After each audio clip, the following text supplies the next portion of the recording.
ধর্ষণের ঘটনা ঘটছে কিভাবে সুপার তুমি জবাব দাও।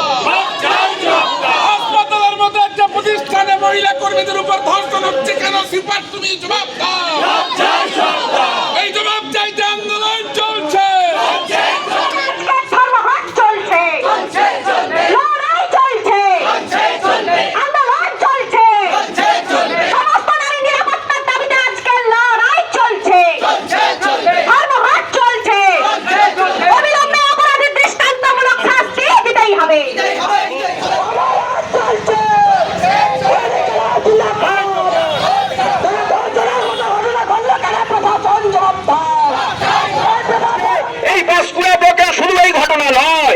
আপনারা জানেন গত 18ই মে ওই ছাত্র আত্মহত্যা করেছিল, একজন সিভিক ভলেন্টিয়ার।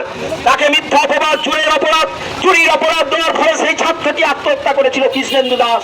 শুধু তাই নয়, 28শে জুলাই এই বিরাপানি আবাসিক মেয়েদের 11-এর ছাত্রী আত্মহত্যা করেছিল। প্রশাসন সেখানে উপযুক্ত ভূমিকা নেননি, কর্তৃপক্ষ এই মহিলাদের অত্যাচার চালিয়ে যাচ্ছিল, সেই মেয়েটি আত্মহত্যা করেছে। তার কয়েকদিন আগে 25শে জুলাই 3 জন ছাত্রী ঘুমের বড়ি খেয়ে তারা অপমান সহ্য করতে না পারে ঘুমের বড়ি খেয়েছিল। একটার পর একটা ঘটনা।